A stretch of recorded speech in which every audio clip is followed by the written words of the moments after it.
Hello friend, मैं शिवनंदन। आज इस वीडियो में प्रागैतिहासिक काल से संबंधित प्रश्न देखेंगे।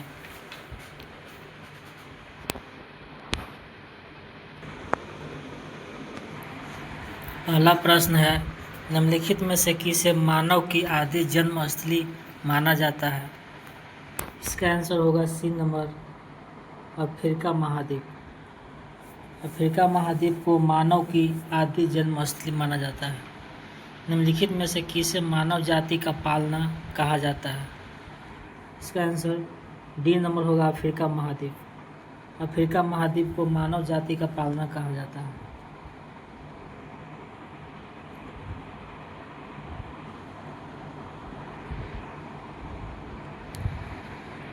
निम्नलिखित में से कौन सा विकल्प मानव के विकास को काल क्रमानुसार दर्शाता है? इसका आंसर एक नंबर होगा, ऑस्ट्रेलोपिथेकस, होमो इरेक्टस, निएंडरथाल्स, क्रो-मैग्नन। इसका आंसर एक नंबर होगा। निम्नलिखित में से कौन सा विकल्प मानव के विकास को काल क्रमानुसार दर्शाता है?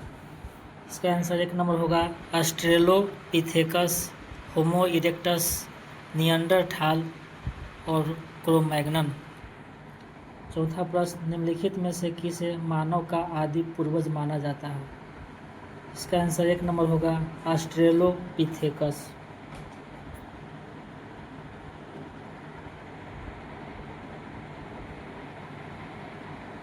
निम्न में से किसे मानव माता कहा जाता है?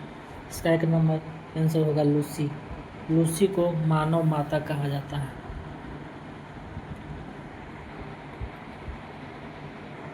आगे देखेंगे हम लोग।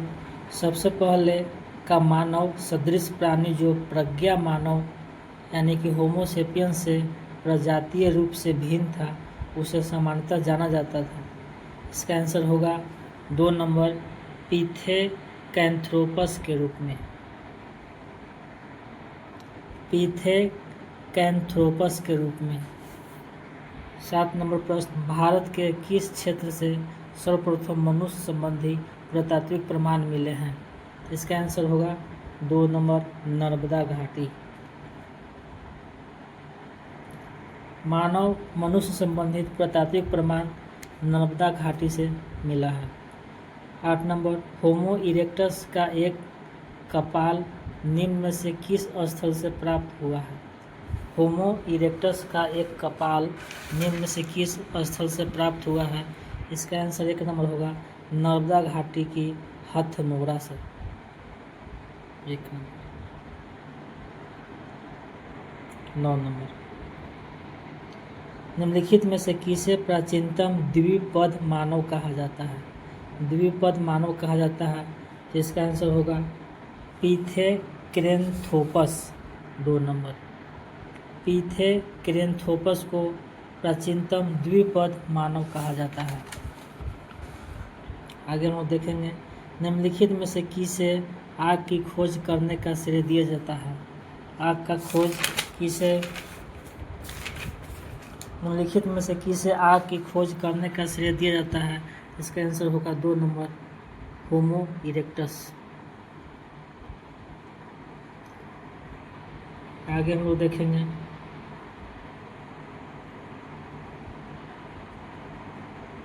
ग्यारह नंबर, निम्नलिखित में से किसे मृतकों का अंतिम संस्कार करने वाला प्रथम मानव माना जाता है? निम्नलिखित में से किसे मृतकों का अंतिम संस्कार करने वाला प्रथम मानव माना जाता है? 11 का होगा 3 नंबर, निएंडरथाल को। 12 नंबर, आधुनिक मानव के हाल का पूर्वज कौन है? तो क्रो-मैग्नन मनुष्य। 12 के 4 नंबर, आधुनिक मानव के हाल का पूर्वज है क्रो-मैग्नन मनुष्य। निम्न में से कौन सा नवीनतम समझा जाता है? नवीनतम, इसमें से 4 ऑप्शन में से नवीनतम समझा जाता है क्रो-मैग्नन मानव। आधुनिक मानव यानी क्रो-मैग्नन मानव। इसका आंसर होगा 13 के 4 नंबर। 14 नंबर, प्रारंभिक पूर्ण मानव को किस नाम से जाना जाता था? तो क्रो-मैग्नन। प्रारंभिक पूर्ण मानव को किस नाम से जाना जाता था? तो क्रो-मैग्नन। 14 नंबर प्रश्न का आंसर डी नंबर होगा, क्रो-मैग्नन। आधुनिक मानव को वैज्ञानिक भाषा में कहा जाता है होमो सेपियंस, होमो सेपियन सेपियन। आधुनिक मानव को वैज्ञानिक भाषा में कहा जाता है होमो सेपियन। 16 नंबर, किस स्थल पर प्रथम भारतीय पुरापाषाण कलाकृति की खोज हुई थी? तो पलवरम। किस स्थल पर प्रथम भारतीय पुरापाषाण कलाकृति की खोज हुई थी? तो इसका आंसर सी नंबर होगा, पलवरम।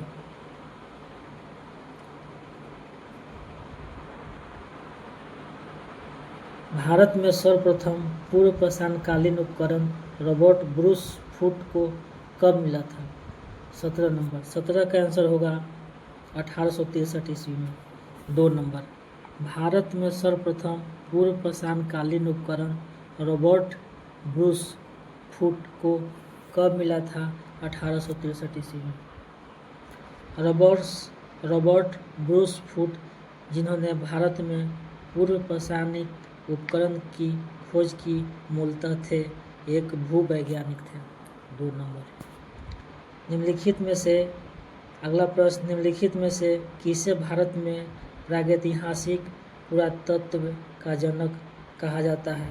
इसका आंसर होगा 4 नंबर, रॉबर्ट ब्रूस फुट।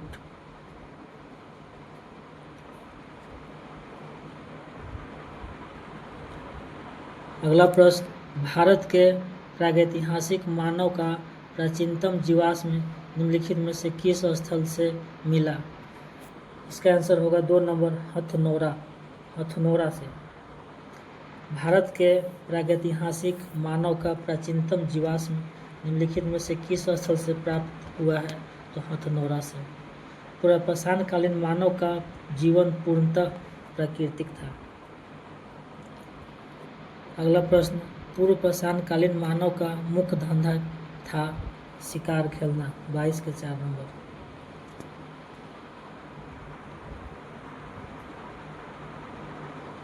पुरापाषाण काल के आदि मानव के मनोरंजन का साधन क्या था? शिकार करना। पुरापाषाण काल के आदि मानव के मनोरंजन का साधन था शिकार करना। पुरापाषाण युग में मनुष्य द्वारा की गई सबसे बड़ी खोज क्या था? आग जलाना। 24 के 1 नंबर। 25 नंबर, भारत में पूर्व प्रस्तर युग में अधिकांश औजार बने थे स्फटिक के। अगला प्रश्न देखेंगे हम लोग 26 नंबर, सोहन संस्कृति किस संस्कृति का दूसरा नाम है? पुरापाषाण संस्कृति का। सोहन संस्कृति किस संस्कृति का दूसरा नाम है? पुरापाषाण संस्कृति का।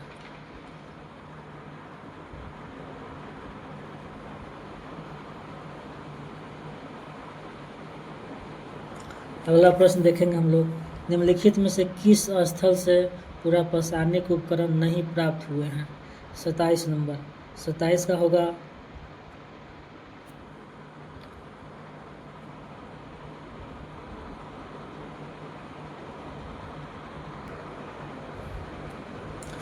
निम्नलिखित में से किस स्थल से पुरापाषाणिक उपकरण नहीं प्राप्त हुए हैं? तो यह आहार से पुरापाषाणिक उपकरण नहीं प्राप्त हुए हैं। सोहन घाटी, नर्मदा घाटी और अतिरपकम से पुरापाषाणिक उपकरण प्राप्त हुए हैं। 28 नंबर, निम्नलिखित में से कहाँ से पुरापाषाणिक अवशेष मिले हैं? इसका आंसर होगा 28 के 1 नंबर, पंजाब से। 29 नंबर, सिन्हावल एक पुरास्थल है निम्न पूर्वपाषाण संस्कृति का। 29 के 1 नंबर, सिन्हावल एक पुरास्थल है निम्न पूर्वपाषाण संस्कृति का। 30 नंबर देखेंगे, निम्न पूर्वपाषाण काल के मानव के बारे में कौन सा तथ्य सही है? इसका आंसर होगा 1 नंबर, वह कोर उपकरणों का प्रयोग करता था। 30 के 1 नंबर, संधाओं गुफा पुरास्थल किस काल का है? 31 नंबर 31 के 2 नंबर मध्य पूरा पाषाण काल का 31 के 2 नंबर। निम्नलिखित में से कौन सा एक औजार पूरा पाषाण संस्कृति से संबंधित नहीं है? 32 के 4 number sailed.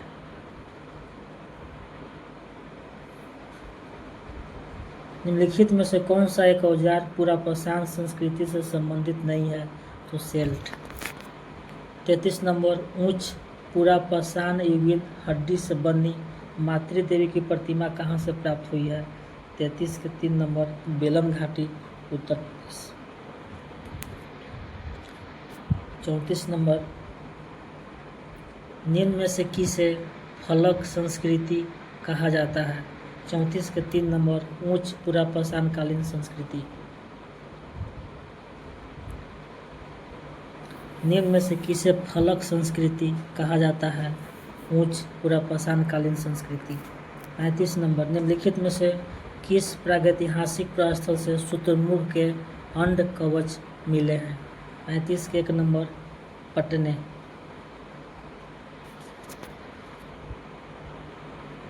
36 number Andhra Pradesh का मुछतला चिंतामनुगावी शिलाश्रय किस रूप में जाना जाता है? 36 के 1 नंबर भारत में उच्च पूरा पाषाणिक हड्डी सींगों से बने उपकरणों के सर्वाधिक समृद्ध प्राप्ति स्थल के रूप में। 36 के 1 नंबर। 37 नंबर नीचे दी गई संस्कृतियों का सही कालानुक्रम कौन सा है? तो इसका आंसर होगा 37 का 1 नंबर एबेबिलियन, एस्यूलियन, मुस्तीरियन, मैगडेलेनियम।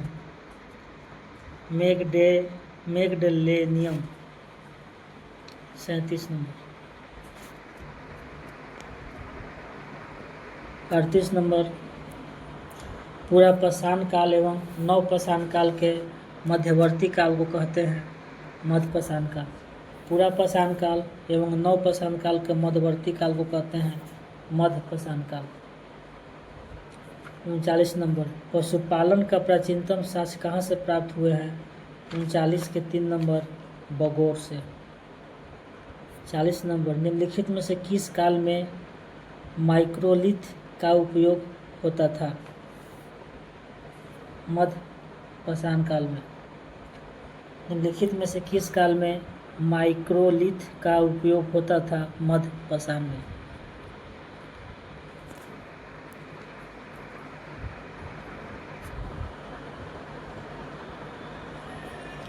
41 नंबर मेसोलिथिक संस्कृति का महत्वपूर्ण स्थल भीमबेटका स्थित है। 41 के 3 नंबर मध्य प्रदेश। मेसोलिथिक संस्कृति का महत्वपूर्ण स्थल भीमबेटका स्थित है मध्य प्रदेश में। 42 नंबर भीमबेटका किसके लिए प्रसिद्ध है? तो गुफाओं के चित्र के लिए। अगला प्रश्न देखेंगे हम लोग। निम्न में से किस मध्य पाषाणकालीन पुरास्थल से मृग श्रृंग यानी कि हरिण का सिंह के छल्लों की माला के प्रमाण मिले हैं? 43 के 2 नंबर महदहा से मृग श्रृंग यानी कि हरिण के सिंह के छल्ले की माला प्राप्त हुए हैं। निम्नलिखित में से किस मध्य पाषाणिक स्थल से हड्डी के बने आभूषण प्राप्त हुए हैं? 44 के 1 नंबर बागौर से। 45 नंबर निम्नलिखित में से कौन सा स्थल प्रागैतिहासिक चित्रकला के लिए प्रसिद्ध है? 45 के 3 नंबर भीमबेटका। 46 नंबर सराय नाहर राय और महदहा संबंधित है। सराय नाहर राय और महदहा संबंधित है 46 के 3 नंबर गंगा घाटी की मध्य पाषाण संस्कृति से। आगे देखेंगे हम लोग 47 नंबर भारत के किस शिलाश्रय से सर्वाधिक चित्र प्राप्त हुए हैं? 47 के 2 नंबर भीमबेटका से। भीमबेटका भारत के किस शिलाश्रय से सर्वाधिक चित्र प्राप्त हुए हैं? तो भीमबेटका से। निम्नलिखित में से किस शिलाश्रय से मानव संवर्धन के प्रमाण मिले हैं? तो लेखनिया शिलाश्रय फर्स्ट। आगे देखेंगे हम लोग। निम्नलिखित पर विचार कीजिए। निम्नलिखित में से किस स्थल पर प्रागैतिहासिक काल के चित्रित शैलाश्रयों की सबसे बड़ी मेखला खोजी गई है?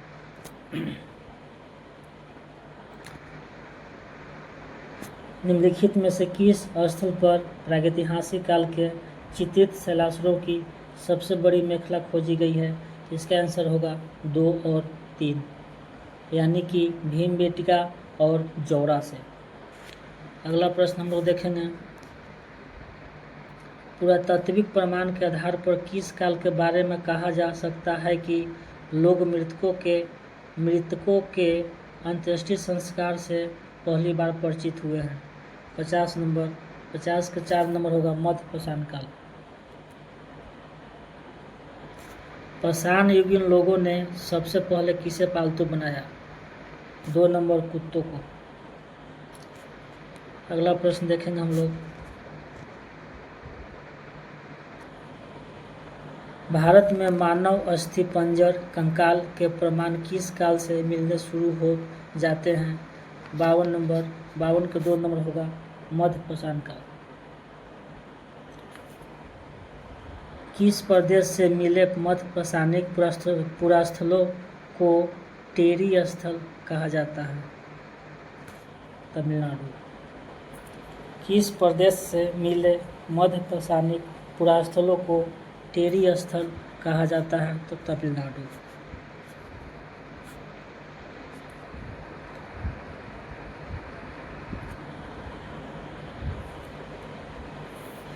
नवपाषाणकालीन मानव जीवन की विशेषताएं थी। नवपाषाणकालीन मानव जीवन की विशेषताएं थी। इसका आंसर होगा 3 नंबर। पहला खेती बाड़ी, उसके बाद पशुपालन, इसके बाद अस्थायी बस्तियों वाली जिंदगी और इसके बाद लेखन कला का विकास।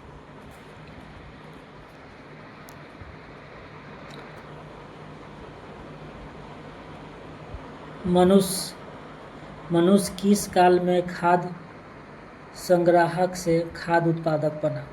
मनुष्य किस काल में खाद्य संग्राहक से खाद्य उत्पादक बना? 55 के 3 नंबर नवपाषाण काल। भारतीय उपमहाद्वीप में कृषि का प्राचीनतम साक्ष्य प्राप्त हुए हैं? 56 के 3 नंबर मेहरगढ़। मेहरगढ़ से कृषि का प्राचीनतम साक्ष्य प्राप्त हुए हैं। 57 नंबर प्रागैतिहासिक अन्न उत्पादक स्थल मेहरगढ़ कहाँ अवस्थित है?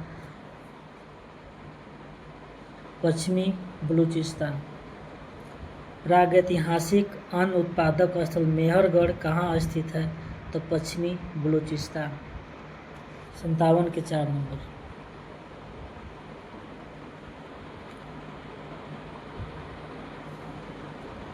मानव द्वारा सर्वप्रथम प्रयुक्त अनाज था? 1 नंबर गेहूँ। मानव द्वारा सर्वप्रथम प्रयुक्त अनाज था गेहूँ। निम्नलिखित में से किस स्थान पर नवपाषाण स्तर पर गेहूँ एवं जौ की खेती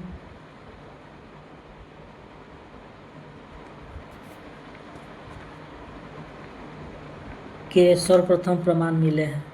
निम्नलिखित में से किस स्थान पर नवपाषाण स्तर पर गेहूं एवं जौ की खेती के सर्वप्रथम प्रमाण मिले हैं? इसका आंसर होगा 3 नंबर मेहरगढ़। मेहरगढ़ से गेहूं और जौ की खेती के सर्वप्रथम प्रमाण मिले हैं। 60 नंबर निम्न में से किस एक स्थल से जंगली तथा बोई जाने वाली दोनों प्रकार की धान की प्रजातियों के प्राचीनतम साक्ष्य मिले हैं? इसका आंसर होगा बेलन घाटी। बेलन घाटी से जंगली और बोई जाने वाले धान के प्राचीनतम साक्ष्य मिले हैं।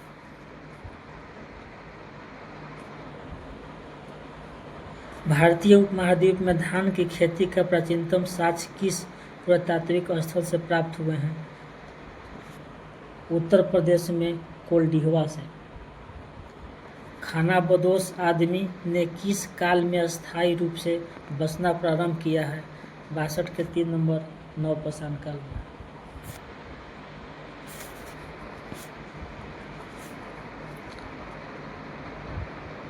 63 नंबर गंगा के मैदान में मानव बस्ती का प्राचीनतम अवशेष कहाँ मिलता है? कालपी में, ऑप्शन नंबर 2। गंगा के मैदान में मानव बस्ती का प्राचीनतम अवशेष कहाँ मिलता है? तो कालपी में। निम्नलिखित में से किस नवपाषाणिक पुरास्थल से गर्त निवास के प्रमाण मिलते हैं? 3 नंबर बुर्ज होम से। 64 का 3 नंबर बुर्ज होम। गर्त निवास के प्रमाण मिलते हैं तो बुर्ज होम से।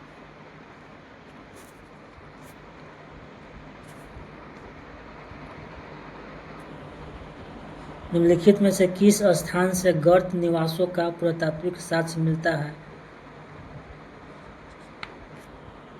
गुफ कराल से। निम्नलिखित में से किस स्थान से गर्त निवासों का पुरातात्विक साक्ष्य मिलता है? तो गुफ कराल से।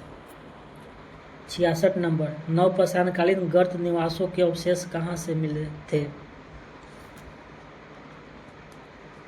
इसका आंसर होगा 4 नंबर 1 और 2 यानी कि बुर्ज होम और गुफ कराल से। नवपाषाणकालीन गर्त निवासों के अवशेष कहाँ से मिले थे? तो बुर्ज होम और गुफ कराल से। अगला प्रश्न देखेंगे हम लोग। ताम्रनिधि भंडार संस्कृति निम्नलिखित मृद भांड प्रारूपों में से किससे संबंधित है? इसका आंसर होगा 1 नंबर गिरुए चित्रित मृद भांड संस्कृति। अगला प्रश्न देखेंगे हम लोग।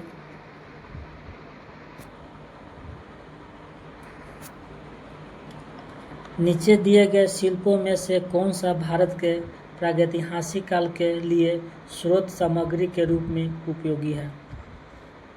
इसका आंसर होगा 4 नंबर जीवाश्म, हाथ की कुल्हाड़ियाँ, मृद भांड, अस्थि अवशेष। नीचे दिए गए विकल्पों में से कौन भारत के प्रागैतिहासिक काल के लिए स्रोत सामग्री के रूप में उपयोगी है?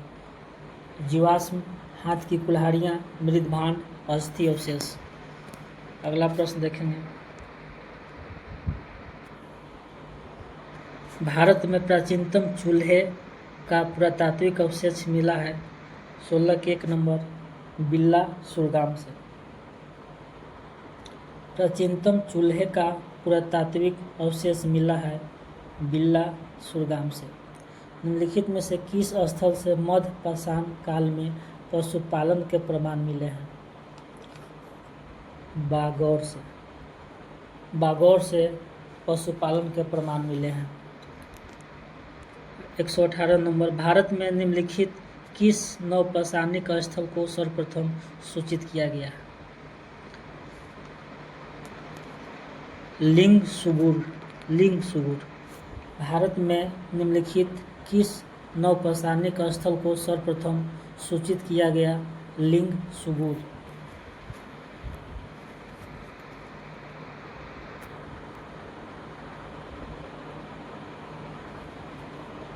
मानव के क्रमिक विकासवाद के सिद्धांत को पहली बार किसने वैज्ञानिक ढंग से प्रतिपादित किया है? Darwin, Charles Darwin.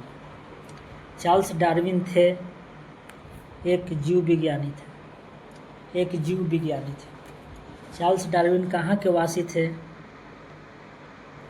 इंग्लैंड के। चार्ल्स डार्विन इंग्लैंड के निवासी थे।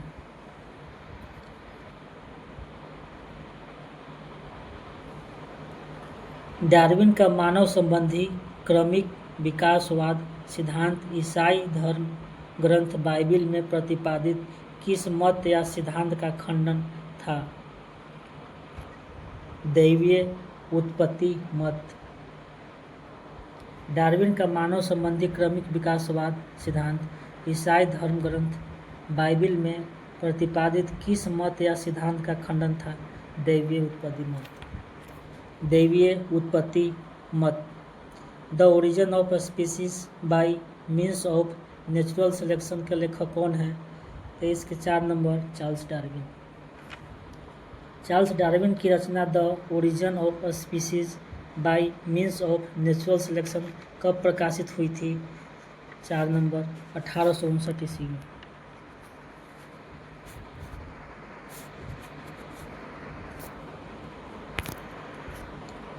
The origin of species by means of natural selection कब प्रकाशित हुई थी? 1859 ईस्वी में।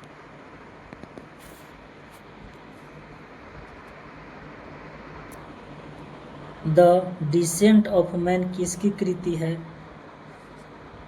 चार्ल्स डार्विन की। द डिसेंट ऑफ मैन किसकी कृति है? चार्ल्स डार्विन की। निम्नलिखित में से किसने कहा जीवों में अस्तित्व के लिए निरंतर संघर्ष होता रहता है, जिसके परिणाम स्वरूप केवल योग्यतम प्राणी ही जीवित बच पाते हैं? Charles Darwin.